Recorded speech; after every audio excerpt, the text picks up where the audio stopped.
Hello everyone, welcome back to my YouTube channel Tasty Bites. ಇವತ್ತಿನ ವಿಡಿಯೋದಲ್ಲಿ healthy recipe, sweet recipe friends.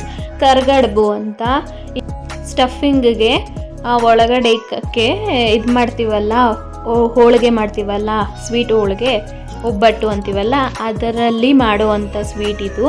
Taste ತುಂಬಾ ಚೆನ್ನಾಗಿರುತ್ತೆ. ನೀವು try ಮಾಡಿಲ್ಲ ಅಂದರೆ ಒಂದ್ಸಲ ಟ್ರೈ ಮಾಡಿ ನೋಡಿ, ಅಷ್ಟು ಚೆನ್ನಾಗಿರುತ್ತೆ.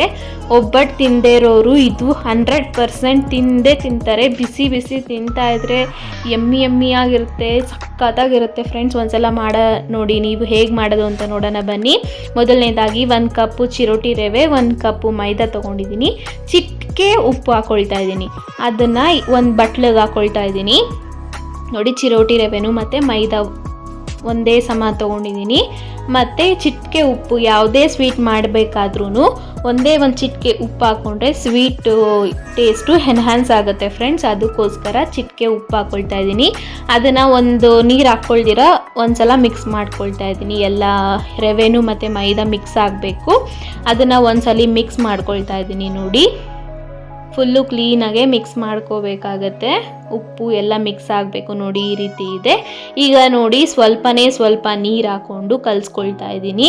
ಜಾಸ್ತಿ ನೀರು ಹಾಕ್ಕೊಳ್ಬೇಕಾಗಿಲ್ಲ. ಇದನ್ನು ಪೂರಿ ಹದ ಮಾಡ್ಕೊಳ್ತೀವಲ್ಲ ಗಟ್ಟಿಗೆ, ಆ ರೀತಿ ಕಲಿಸ್ಕೊಂಡ್ರೆ ಸಾಕು. ಇನ್ನೂ ಗಟ್ಟಿಗೆ ಕಲಿಸ್ಕೊಂಡ್ರು ನಡೆಯುತ್ತೆ ಫ್ರೆಂಡ್ಸ್. ನೀವು ಎಣ್ಣೆಯಲ್ಲಿ ಕರಿಯೋದ್ರಿಂದ ನಿಮಗೆ ಇದಾಗುತ್ತೆ. ಜಾಸ್ತಿ ನೀರು ಹಾಕ್ಬಿಟ್ರೆ ನಿಮಗೆ ಎಣ್ಣೆ ಕುಡಿಯೋ ಚಾನ್ಸಸ್ ಇರುತ್ತೆ. ಈಗ ನೋಡಿ, ಸ್ವಲ್ಪ ಎಣ್ಣೆ ಹಾಕ್ಕೊಂಡು ಚೆನ್ನಾಗಿ ಕಲಿಸ್ಕೊಳ್ತಾ ಇದ್ದೀನಿ. ಸ್ವಲ್ಪ ಎಣ್ಣೆ. ನೀವು ಬೇಕಾದ್ರೆ ಕಾಯಿಸಿನೂ ಹಾಕೋಬೋದು, ಇಲ್ಲಾಂದರೆ ಹಂಗೇನೂ ಹಾಕೋಬೋದು. ನಾನು ಸ್ವಲ್ಪ ಎಣ್ಣೆ ಹಾಕ್ಕೊಂಡು ಈ ರೀತಿ ನೋಡಿ ಎಷ್ಟು ಗಟ್ಟಿ ಕಲಿಸಿದ್ದೀನಿ ಅಂತ. ಆ ರೀತಿ ಕಲಿಸ್ಕೊಂಡು ಒಂದು ಪೇಪರ್ ತೋರಿಸ್ತೀನಿ ನೋಡಿ. ಈಗ ಚೆನ್ನಾಗೆ ಸ್ಮೂತಾಗಿ ಕಲಿಸ್ಕೊಬೇಕಾಗತ್ತೆ. ನೋಡಿ, ಈ ರೀತಿ ಎಣ್ಣೆ ಕವರ್ ಇರುತ್ತಲ್ವ, ಅದನ್ನು ಕಟ್ ಮಾಡಿಬಿಟ್ಟು ಹಿಂಗೆ ಸುತ್ತಿ ಇಡಬೇಕಾಗತ್ತೆ. ಇದನ್ನು ಒಂದು 10 ಮಿನಿಟ್ಸ್ ಬಿಟ್ಟರೆ ಸಾಕು, ಅದು ರವೆ ಅದ್ರ ಕೆಲಸ ಮಾಡಿಕೊಳ್ಳುತ್ತೆ. ಈಗ ನೋಡಿ, ಇದು ಒಬ್ಬಟ್ಟು ಹೂರ್ಣ ಫ್ರೆಂಡ್ಸ್. ಅದನ್ನು ಓವಲ್ ಶೇಪಾಗೆ ಉಂಡೆ ಮಾಡಿ ಇಟ್ಕೊಂಡಿದ್ದೀನಿ. ಈಗ ಒಂದು ಚಿಕ್ಕ ಬಾಣಲಿಗೆ ಎಣ್ಣೆ ಹಾಕ್ಕೊಳ್ತಾ ಇದ್ದೀನಿ. ಅದು ಕಾಯಕ್ಕೆ ಇಡೋಣ. ಅದಕ್ಕೆ ಮುಂಚೆ ಇದು ನೋಡಿ, ಉಂಡೆ ಚಿಕ್ಕದಾಗಿ ಉಂಡೆ ಮಾಡ್ಕೋಬೇಕಾಗತ್ತೆ. ಇದನ್ನು ಮೈದಾ ಕಲಸಿ ಇಟ್ಕೊಂಡಿದ್ವಲ್ಲ, ಅದನ್ನು ಚಿಕ್ಕದಾಗಿ ಉಂಡೆ ಮಾಡಿ ಈ ರೀತಿ ಹಪ್ಪಳ ಥರ ಒಸ್ಕೋಬೇಕಾಗತ್ತೆ. ಚಿಕ್ಕದಾಗೇನೆ ನಾವು ಚಿಕ್ಕದಾಗೆ ಮಾಡ್ಕೊಂಡಿರೋದಲ್ವ ಒಬ್ಬಟ್ಟು ಹೂರ್ಣದು ಉಂಡೆ, ಅದಕ್ಕೋಸ್ಕರ ಈ ರೀತಿ ಚಿಕ್ಕದಾಗಿ ಮಾಡಿಕೊಂಡ್ರೆ ಸಾಕು.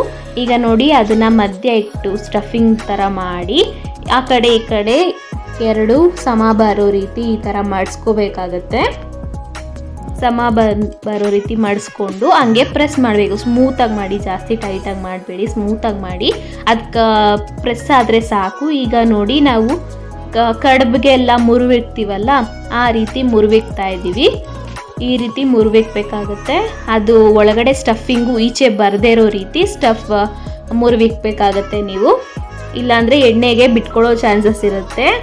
ಅದಕ್ಕೋಸ್ಕರ ಎಣ್ಣೆಗೆ ಬಿಟ್ಕೊಳ್ದೇ ಇರೋ ರೀತಿ, ಈಚೆಗೆ ಬರದೇ ಇರೋ ರೀತಿ ಮುರುವಿಟ್ಕೊಳ್ಳಿ ನೀವು. ಅಥವಾ ನೀವು ಪ್ರೆಸ್ಸಿಂಗಲ್ಲೂ ಮಾಡ್ಕೋಬೋದು. ಪ್ರೆಸ್ಸಿಂಗಲ್ಲಿ ಏನಾಗುತ್ತೆ ಅಂದರೆ ಬಿಟ್ಕೊಳ್ಳೋ ಚಾನ್ಸಸ್ ಇರುತ್ತೆ. ಅದಕ್ಕೋಸ್ಕರ ಈ ರೀತಿ ಮುರುವಲ್ಲಿ ಹೇಳ್ಕೊಂಡ್ಕೊಡ್ತಾ ಇದ್ದೀನಿ ಫ್ರೆಂಡ್ಸ್. ಒಂದ್ಸಲ ಟ್ರೈ ಮಾಡಿ ನೀವು. ಈಗ ಕಾದಿರೋ ಎಣ್ಣೆಗೆ ಒಂದೊಂದೇ ಹಾಕ್ಕೊಂಡು ಅದನ್ನು ಡೀಪ್ ಫ್ರೈ ಮಾಡ್ಕೊಳ್ಳೋಣ. ಒಂದು ಸೈಡು ಹಾಕಿದ ತಕ್ಷಣ ನೀವು ಅದನ್ನು ಮುಟ್ಟಕ್ಕೆ ಹೋಗಬೇಡಿ. ಅದು ಸ್ವಲ್ಪ ಸೆಟ್ ಆಗಬೇಕು ಎಣ್ಣೆಯಲ್ಲಿ. ಸ್ವಲ್ಪ ಗಟ್ಟಿ ಆಯಿತು ಅಂದಾಗ ಹಿಂಗೆ ಟರ್ನ್ ಮಾಡ್ಕೊಳ್ಳಿ. ಒಂದು ಸೈಡು ಇವಾಗ ಬೆಳ್ಳಗಾಗ್ತಿದೆಯಲ್ಲ, ಅದನ್ನು ಟರ್ನ್ ಮಾಡ್ಕೊಳ್ಳಿ. 2 ಸೈಡೂ ಗೋಲ್ಡನ್ ಬ್ರೌನ್ ಬರೋ ರೀತಿ ಚೆನ್ನಾಗಿ ಫ್ರೈ ಮಾಡ್ಕೋಬೇಕಾಗತ್ತೆ. ಡೀಪ್ ಫ್ರೈ ಒಂದೇ ಕಡೆನೂ ಬೇಯಿಸ್ಕೋಬಾರ್ದು. 2 ಸೈಡೂ ಕ್ಲೀನಾಗೆ ಬೇಯಿಸ್ಕೋಬೇಕಾಗತ್ತೆ. ಗೋಲ್ಡನ್ ಬ್ರೌನ್ ಬರೋವರೆಗೂ ತಿರ್ವಾಕೊಳ್ಬೇಕಾಗುತ್ತೆ. ಹಾಕಿದ ತಕ್ಷಣ ಮುಟ್ಟಬೇಡಿ ಅದನ್ನು, ಅದು ಸ್ವಲ್ಪ ಸೆಟ್ ಆಗಲಿ. ಹಾಕಿದ ತಕ್ಷಣ ಅದು ಮುಟ್ಟಿದ್ರೂ ಬಿಟ್ಕೊಳ್ಳೋ ಚಾನ್ಸಸ್ ಇರುತ್ತೆ ಎಣ್ಣೆಗೆ ಒಳಗಡೆ ಸ್ಟಫಿಂಗ್ ಎಲ್ಲ. ಈಗ ನೋಡಿ, ಇದನ್ನು ಗೋಲ್ಡನ್ ಬ್ರೌನ್ ಬರೋ ರೀತಿ ಚೆನ್ನಾಗಿ ಫ್ರೈ ಮಾಡ್ಕೊಂಡಿದ್ದೀನಿ. ನಿಮ್ಗೆ ಗೊತ್ತಾಗ್ತಾ ಇರ್ಬೋದು ನೋಡಿ, ಎಷ್ಟು ಕ್ರಿಸ್ಪಿಯಾಗಿ ಕಾಣಿಸ್ತಿದೆ. ಎಣ್ಣೆ ಏನು ಕುಡಿಯಲ್ಲ ಫ್ರೆಂಡ್ಸ್, ಇದು ಅಷ್ಟು ಚೆನ್ನಾಗಿರುತ್ತೆ. ಈಗ ಸ್ವಲ್ಪ ಎಣ್ಣೆ ಅಲ್ಲಿ ಸ್ವಲ್ಪ ಸೋಸ್ಬಿಟ್ಟು ಒಂದು ತಟ್ಟೆಗೋ ಬಾಣಲಿಗೋ ಹಾಕೋಬೇಕಾಗತ್ತೆ. ನೋಡಿ, ಬಿಸಿ ಇದು ಮಾಡ್ಕೊಳ್ತೀನಿ. ಮಳೆ ಬರ್ತಾ ಇರಬೇಕು, ಇದನ್ನು ತಿಂತಾ ಇದ್ರೆ ಸಖತ್ತಾಗಿರುತ್ತೆ ಫ್ರೆಂಡ್ಸ್. ಒಂದ್ಸಲ ನೀವು ಟ್ರೈ ಮಾಡಿ. ಯಾರು ಟ್ರೈ ಮಾಡಿಲ್ಲ ಅಂದರೆ ಹೇಗೆ ಬಂತು ಅಂತ ನನಗೆ ಕಾಮೆಂಟ್ ಮಾಡೋದು ಮರಿಬೇಡಿ. ಇನ್ನೊಂದು ಚಾನಲ್ ಲಿಂಕು ಅಮ್ಮು ಕ್ರಿಯೇಷನ್ಸ್ ಅಂತ, ಅದನ್ನು ಲಿಂಕ್ ಹಾಕಿರ್ತೀನಿ, ಹೋಗಿ ಸಬ್ಸ್ಕ್ರೈಬ್ ಮಾಡಿ. ಇದು ಇನ್ನೂ ಯಾರು ಸಬ್ಸ್ಕ್ರೈಬ್ ಮಾಡಿಲ್ಲ ಸಬ್ಸ್ಕ್ರೈಬ್ ಮಾಡಿ, ಲೈಕ್ ಮಾಡಿ, ಶೇರ್ ಮಾಡಿ, ಕಾಮೆಂಟ್ ಮಾಡಿ. ನೆಕ್ಸ್ಟ್ ವಿಡಿಯೋದಲ್ಲಿ ಸಿಗ್ತೀನಿ. ಅಲ್ಲಿವರೆಗೂ take care, bye bye, thank you for watching.